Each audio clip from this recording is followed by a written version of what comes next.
Right, good morning everyone. Sorry about the rain, but it might be off for a little bit, so we thought we'd take the window to fire up some exotic Hondas. RS 250 1993. Wonderful bit of gear. That's going to be started up first. Secondly, we're going to start up the RC 181, which is Mike Hailwood's fantastic bike.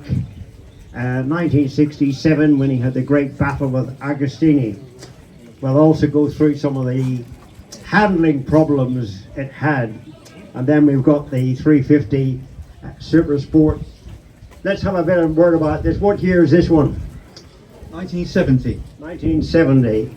And I hear it was built for the TT parade job. That's it, for Jim Curry to do the centenary. Yeah, I knew Jim Curry. Great man. Great mechanic engineer. So anyway, there we go. We'll start that one up first, that one up second, and you're on third. You're still on the podium. You're on third. So are we okay then, Robin? Are you ready for the fire up? Fuel on. Yeah. Carbs on. Yeah. Right. Grab the hold of that.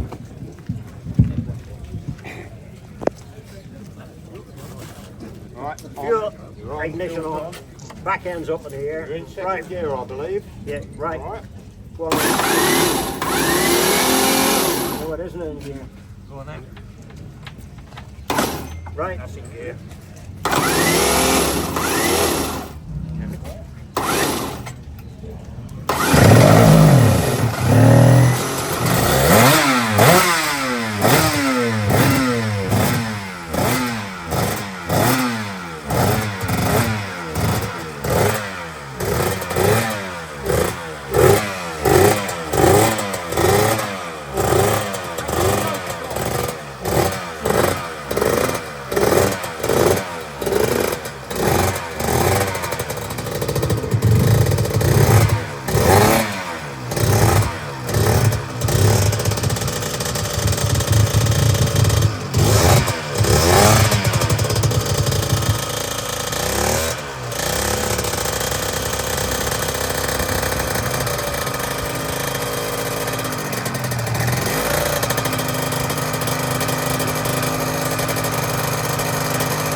Right, 1993 250 production racer, very popular, very successful. Of course, Joey Dunlop and the Dunlop family, Robert Dunlop, many wins, Ulster Grand Prix, Northwest 200 TT. So I won't go through the technicalities until I start that up. Let me start the 3 up, and then I'll tell you all the problems with that. I can't believe Honda made that, right? But I work for Honda, so I know how they work. So get your notebooks ready, because unbelievable. Right, here we go. So grab the one. So right, this is my favorite. Last year, you remember when Alan Miller was here, he ran the 6 and I ran this. But Alan's an American. He actually had to go to a funeral in America. Some great friend of his has passed away with a big collection. So he's in, where is he going? Texas or somewhere this weekend. So anyway, Alan sends his apologies for not being here with all the Honda people today. So here we go. It's a 504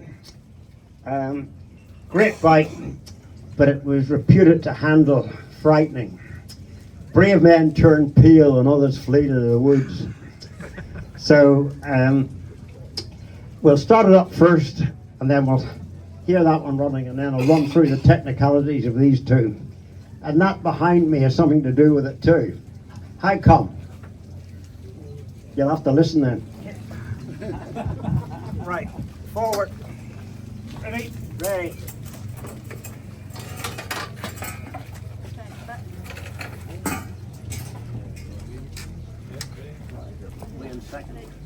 We were in neutral. Ready? Back.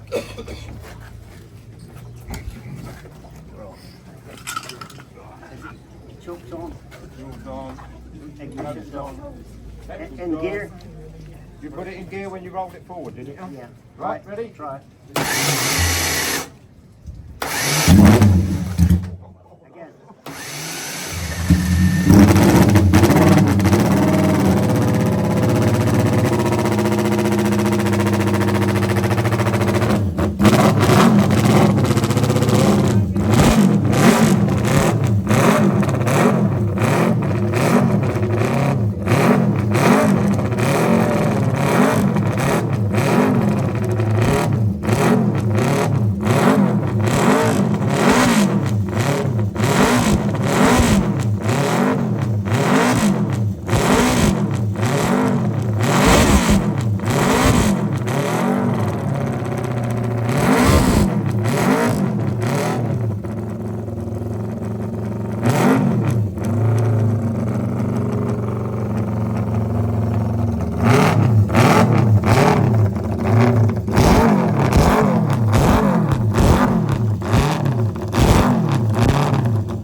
Tell you what, you'd be a brave man to fire that down Bray Hill about 150 miles an hour. Great Mike Hailwood rode it very successfully. Of course, you know, Agostini and he were having a fantastic battle in '67, and Ago was about 5 seconds in the lead until the chain broke. The Italian chain, which didn't impress him too much, and then, of course, then Mike could take it steady and managed to carry on and win. So there we go. We'll start up the 350 and then we'll run through the technicalities. Cheers.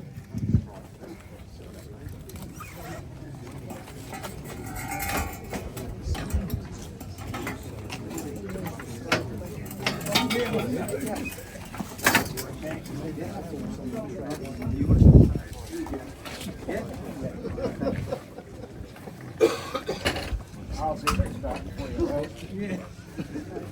Yeah, I'll do it. Right, stick it in a second. Fuel on.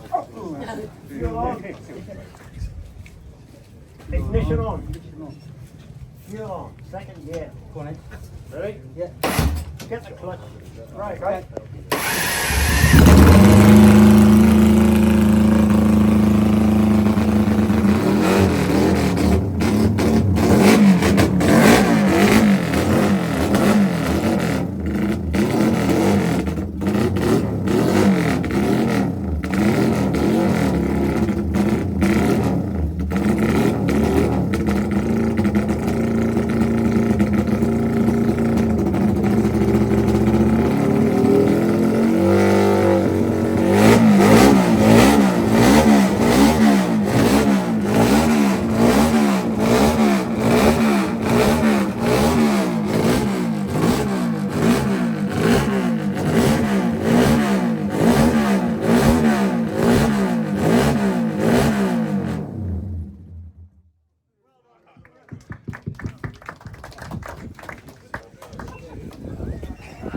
Right, that sounds pretty sharp. Right, where shall we start? Right, 250, 67 brake horsepower, 97 brake horsepower. This bike handled atrociously. So, for all you who didn't observe, right, the forks in that and the forks in this, right? This is nearly 100 bhp. The front forks on it, not much better than my Trials Aerial. You didn't see that, did you? Look at the weight of the forks in those. Those are 32 mil stanchions. These are 40 mil stanchions. If you look at the top yoke, bottom yoke, look at the top and bottom yoke there. Trial specification on a 500 trials bike. the same yokes. You don't believe it, have a look. And with rigidity, the frame, all aluminium, that's one big casting there on the front, the aluminium beam. This is little bits of tube, same as the Charles bike. So this is only doing 150 mile an hour down Bray Hill, you know. When in doubt, flat out, you know. So then you go on to a swinging arm. So if you have a look at the swinging arm on this, right? Have a look at the swinging arm on that. Same as a Charles bike. You're having a laugh, aren't you? 150 mile an hour down Bray Hill with a Charles swinging arm in it, you know. Look at the swinging arm in this here, for those who can see. Monster stability. All aluminium casting. Sort of 100 mil thick and wide box section. A bit like the aluminium frame. So then you move on to another big, I only really discovered this the other day when we're getting these bikes ready to run up. So another big feeling point. Wheel spindle size, right? So this one here, you have something like a 12 mil spindle. This one here is like a 20 mil spindle. That one there's got a 12 mil spindle. You don't, honestly. So then the swinging arm again, which is even worse, because if you don't have a rigid swinging arm, this is why the thing wags its head all over the road. And this one here has got about a 15 mil spindle, but this one has gone up to 20 mil with a rigidity, and this one's only got a 15 mil, and the same with this rear wheel spindle. The size of the rear wheel spindle on that compared to that is just, this is about twice as strong as that one. So that's where you get the rigidity, and where Joey Dunlop and Robert Dunlop and all the racers in the TT won on this bike, because it was a rigid bike. So another little thing you would like to notice, who's intelligent? Chris, get over here. Oh no. So that young lady can do it. Come, you can do it. Come on. Come on. Round here, girl. Come on, round here. Never mind your recorder. So, come on then. So grab the handlebars. Are you going to get on it? Yeah. Can you get on it? Of course you can. You young thing, yeah. Get your leg over. I am about a Feet on the footrest. And head down. Right? Get down a bit. Back side, back a bit. Back a bit. Back a bit. That's it. So you're flat out down Bray Hill, girl, right? Yeah. And you need to put a damper on the damping steering here, this damper here. So you're halfway down Bray Hill, so you take your hand off there to adjust that. Highly exciting, eh? Highly exciting. So not brave men flew to, turned pale and not as flew to the woods, but what an idea. Take your hand off the handlebars to adjust the steering damper when you're flat out down Selby Straight or something. Unbelievable. Anyway, there we go. We've got the three bikes, and we'll probably move into the workshop because it's going to rain. So if you like to come into the workshop, we'll run through what's happening in the workshop. And these, we have just refettled them this week for running up today.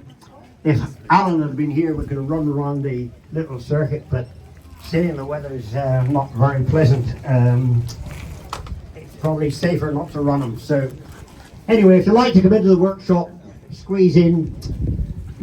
Little notice on the door, another day in paradise. So Miller works 6 days a week in paradise, so lucky man. So come in and see what's happening.